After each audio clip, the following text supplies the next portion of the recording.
What is it that created the illusion that we individuals are so separate from one another? Besides the virtual technological internet connection, modern society is fragmented in ways unknown to the world for most of history. In the United States, family units are often broken with divorce and mental issues, and the rarely talked about sexual misconduct and physical and mental abuse. The connection to the tribe or local community is lost in many areas, especially high-density neighborhoods and inner cities. We live in our fancy box-shaped houses and zoom around on the slick roads in our shiny rectangle boxes so we can go to work in cubicles and stare into boxes. Even the shapes of our organization are not the shapes evident in nature.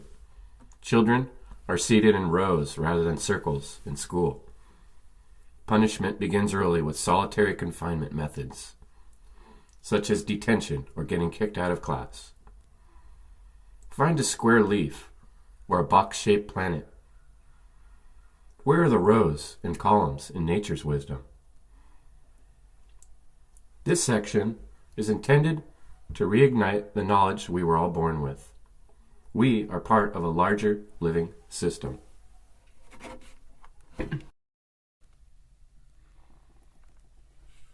A quote from Herman Melville.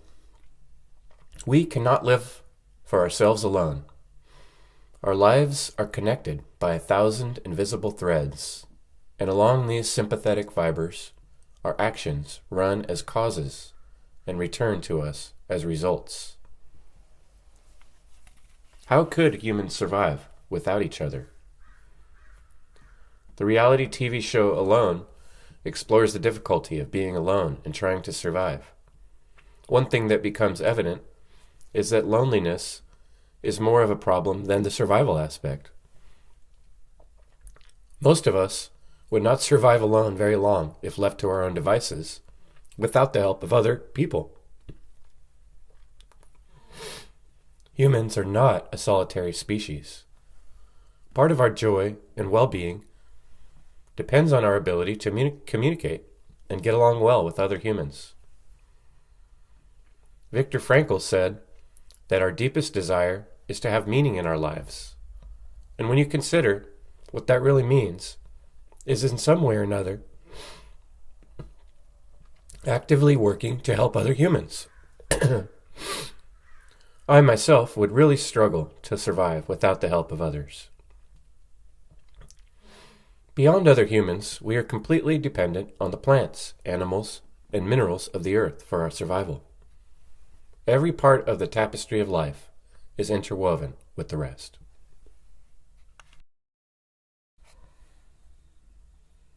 Humans are not a solitary species. Part of our joy and well-being depends on our ability to communicate and get along well with other humans. Viktor Frankl said that our deepest desire is to have meaning in our lives. And when you consider what that really means, is in some way or another actively working to help other humans. I myself would really struggle to survive in the wild without the help of others.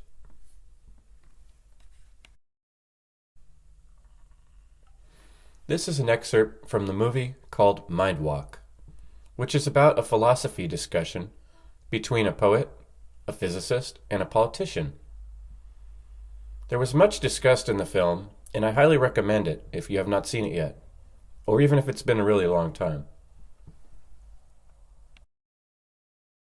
Are complex, but you're just looking at the dark side because so's our capacity to respond, isn't it?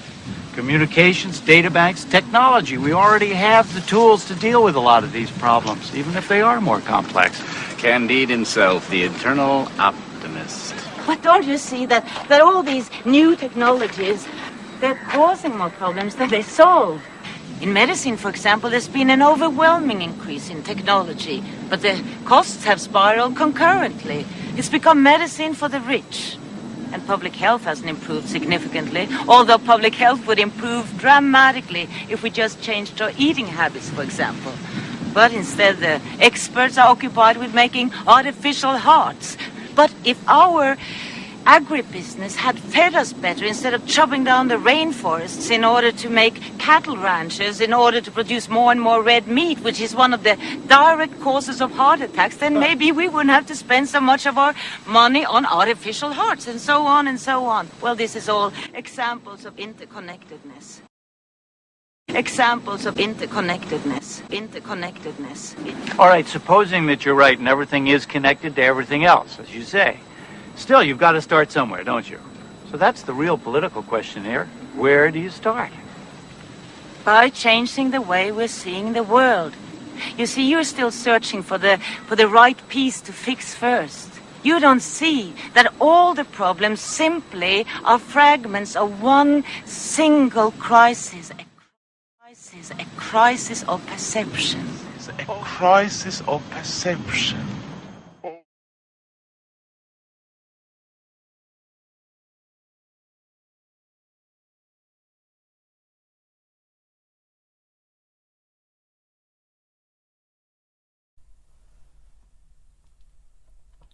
The look on the politician's face in this scene seemed fitting to describe what I see as the real issue, or stumbling block, in attempts to end evil. In order to change things for the better in the world, first, we must recognize that there is a problem.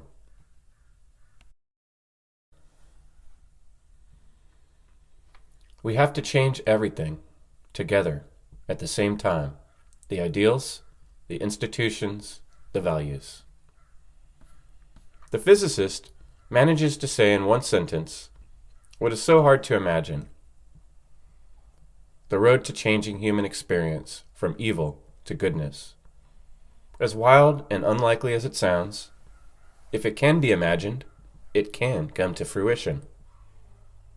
Think how quickly a new style or fad travels through certain age groups. Or a really funny cat video that goes viral. What if the goal of ending evil in human experience became viral? Researchers of our ancient past tell of a time when humans might have reached a higher level of vibration and knowledge, lifestyle, technology, and connection to nature. Check out Michael Tessarian's Origin and Oracle series. I want to break apart one specific slide from that series that really struck me. I'm not sure where he took it from, but it is a book's worth of knowledge in one page.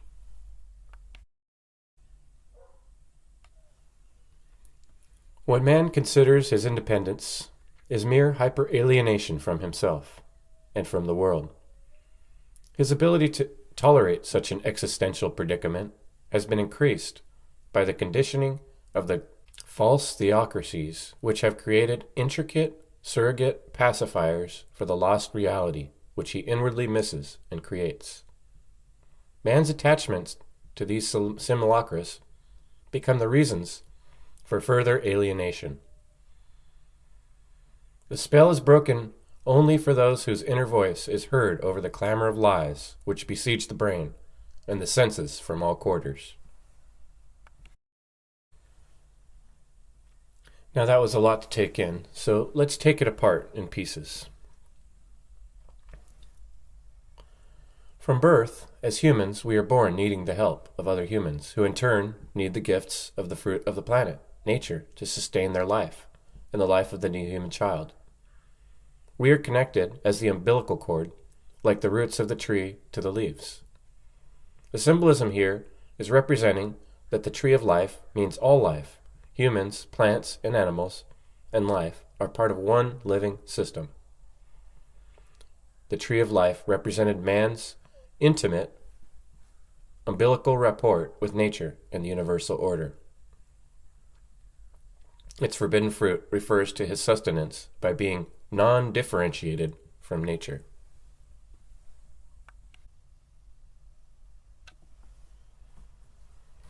So, trying to pretend we are something different or better than nature, plants, animals, minerals, rather than a family member of the greater community, we become strange astronauts from outer space, as if we don't belong here.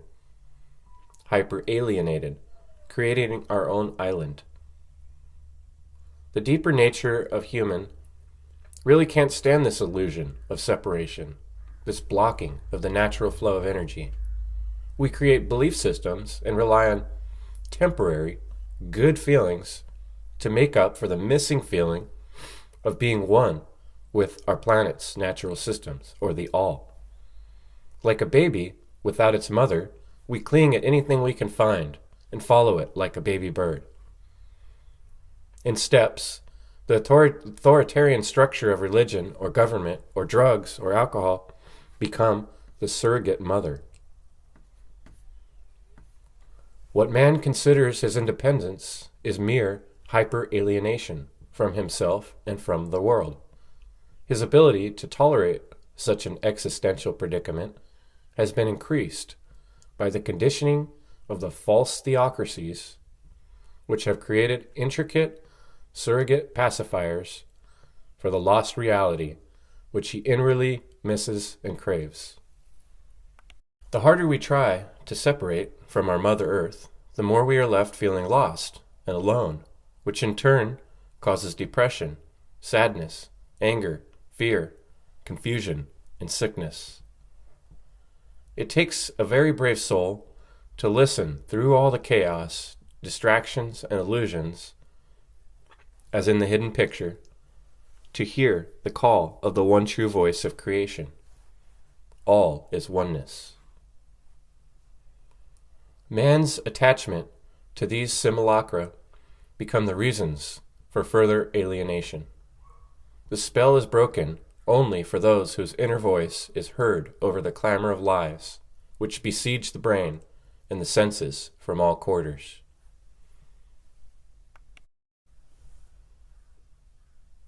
I talked before about the importance of looking up words and how words are very powerful and the very fabric of the reality.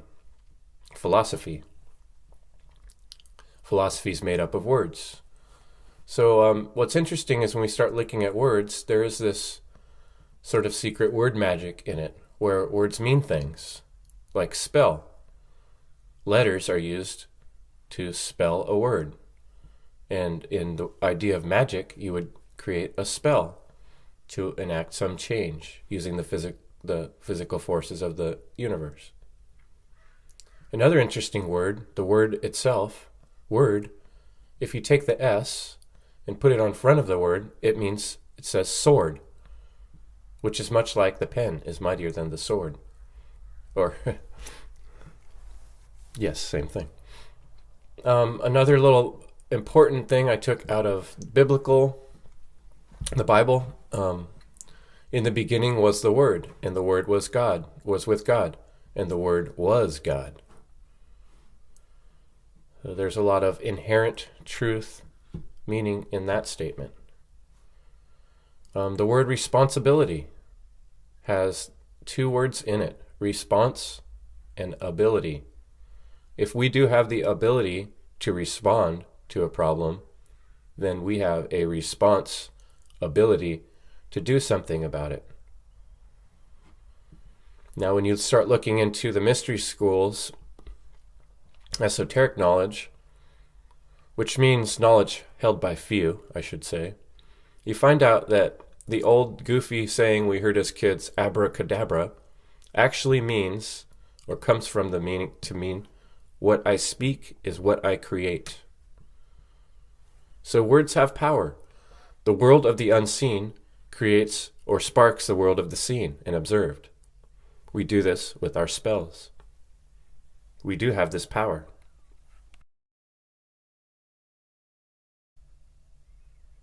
Unluckily, this knowledge has been held by a very few amount of people, and most of the masses have been ignorant to this knowledge. This is why it's called occult.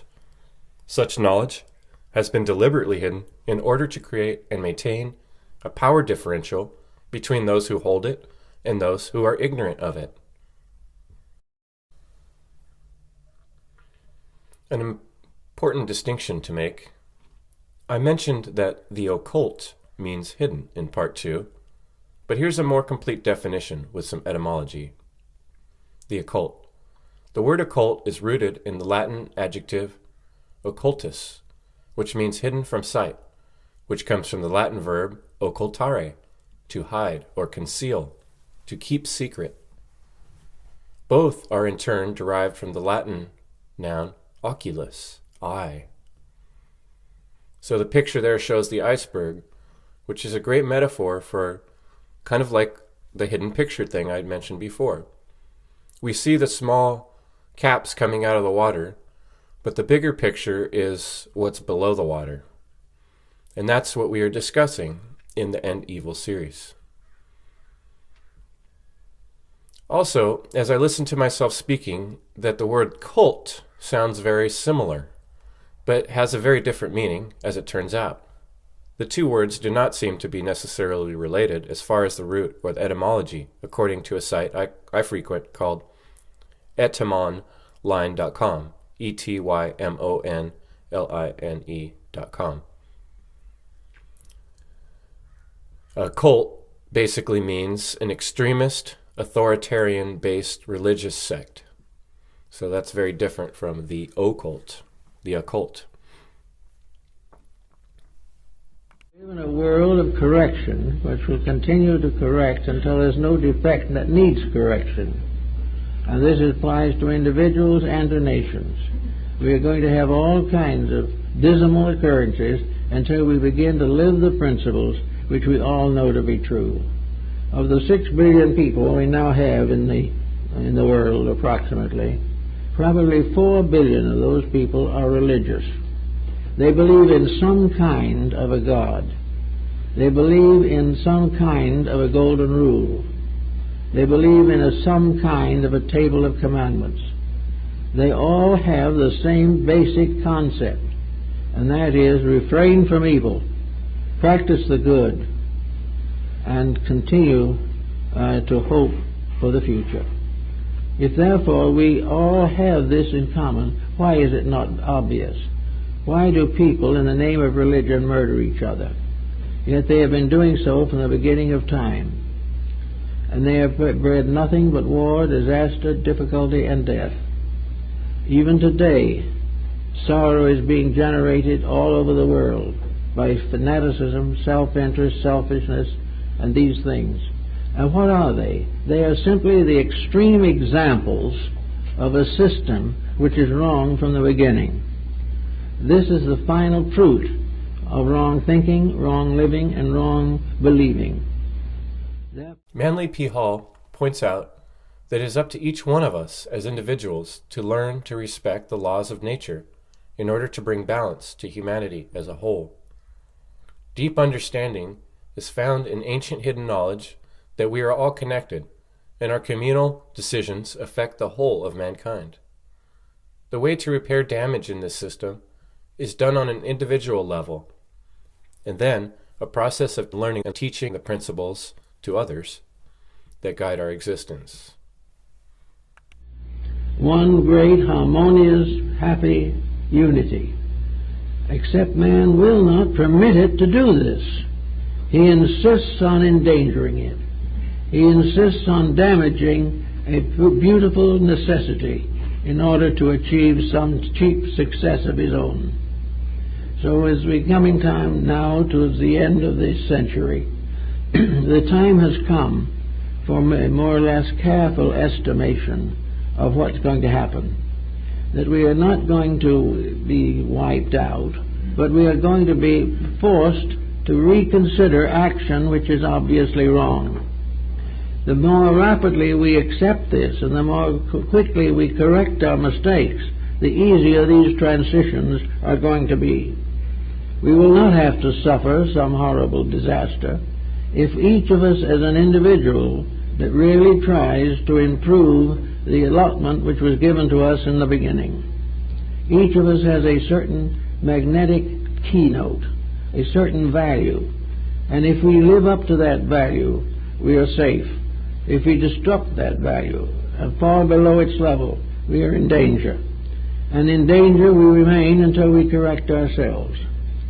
Now, you know you're correcting yourself when you begin to feel good about things, when you say to yourself, all these things are working together for good, if you can begin to see the lesson in each problem, and by seeing the lesson dissipate the problem, by watching for opportunities to learn more about the life in which we exist, to gain greater sharing in life, realizing the value of unselfishness as against selfishness, the value of peace as against conflict. All these things we learn. Children can learn them. It is time for education to teach us that the purpose of life is to grow and improve, that the great work of life is not to be measured in a career here, but in an unfoldment of the basic character of the individual. To live in the world without becoming aware of the meaning of the world is like wandering about in a great library without touching the books. It has always seemed to me that symbolism should be restored to the structure of world education. The young are no longer invited to seek the hidden truths, dynamic and eternal, locked within the shapes and behavior of living beings. To live in the world without becoming aware of the meaning of the world is like wandering around in a great library without touching the books. Just like I was describing before, being in the mall and seeing that weird design and not knowing that there's a hidden picture in it, because no one told you.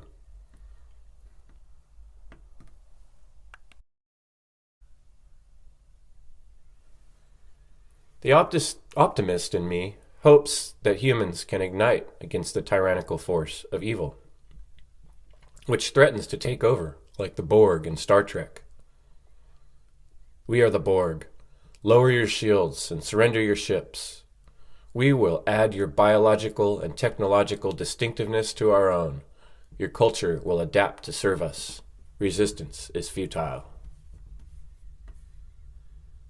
Sci-fi often tells the truth or the future.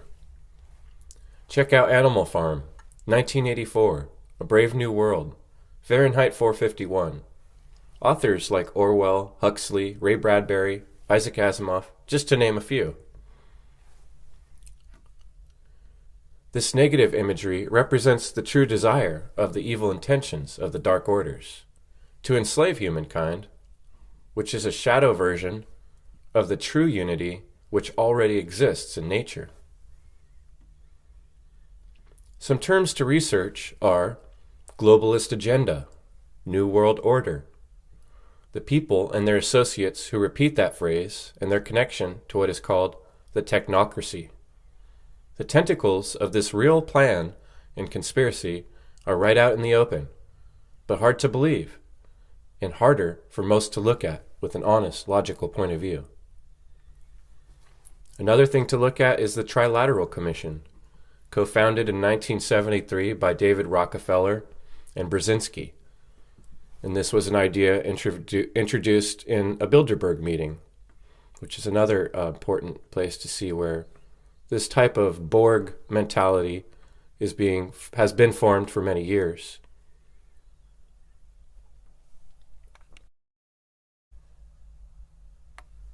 So let's understand a little more word magic. The etymological root of the word natural. The English word nature is etymologically derived from the ancient Comitian Egyptian word neter, meaning God, symbolized hieroglyphically as a simple stylized flag on a pole, stylized in other cultures as a cleaving axe, which represented a force which was known to exist through its observable effects, like wind, but difficult or impossible to see with the eye. Neter was actually pronounced netcher, extremely close to the English pronunciation of nature, netcher. Observable effects, inherent truths, self-evident truths. Notice the theme and continuity here in these words and understandings. It is not something new that we just made up. This has been existing. This knowledge has been on this planet for a long time.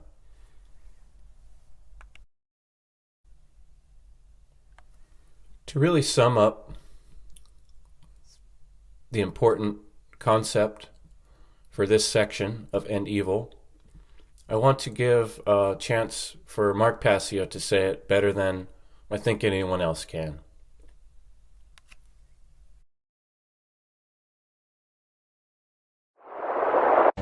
Natural law, therefore, is a set of universal, non-man-made, binding, and unchangeable conditions which govern the behavioral consequence of beings with the capacity for holistic intelligence.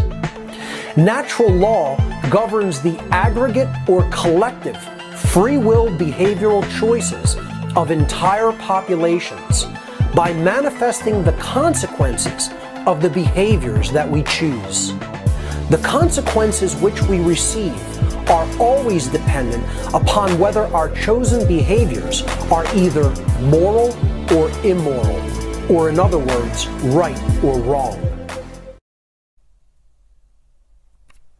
The most important lesson of all hidden esoteric knowledge, and the key to repairing the damage to ourselves and our race, is summed up in the meaning of natural law. It basically is the same as the golden rule in application.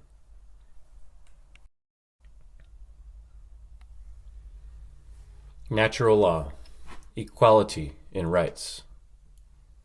Now we think of civil rights here in this country and in others as well, as Canada and many other countries use that term, but natural law is a much more complete understanding of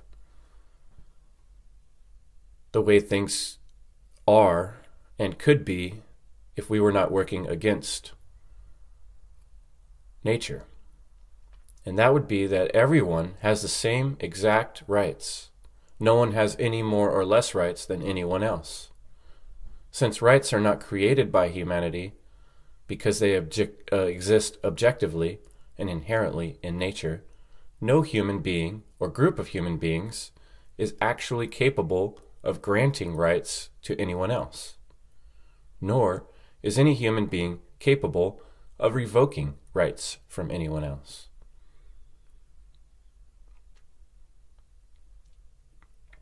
Now, what's difficult to understand about this is that we see so much cases in the world, kind of like the Borg, as I described, where this natural law and equality is being stomped all over, and people are causing coercion and hurting others. And this, to just call an illusion, is frustrating because we see the reality of what happens when the law is broken. We get sickness.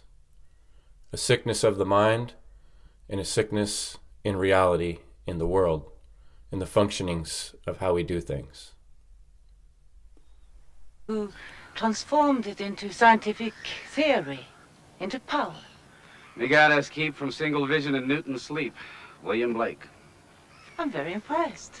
No, you two have a lot in common. You have a lot to talk about. He was writing in poetry 200 years ago what you're saying today in prose. He hated Newton. He hated the concept of single vision. He dedicated his entire life to making art that denied single vision. Of course, the people of his time thought he was a crank. Whereas they revered Newton almost as a god. By reducing all physical phenomena to the motion of material particles, the motion caused by the force of gravity, he was able to describe the exact effect of gravity on any object with precise mathematical equations. We call it Newton's laws of motion. Really the great achievement of 17th century science. You mean all that stuff that I slept through in high school, like any good poet, all that square root of the hypotenuse divided by a pinch of magnesium, all that stuff? Well, in the right hands, or should I say, aroused minds, these equations seem to work beautifully.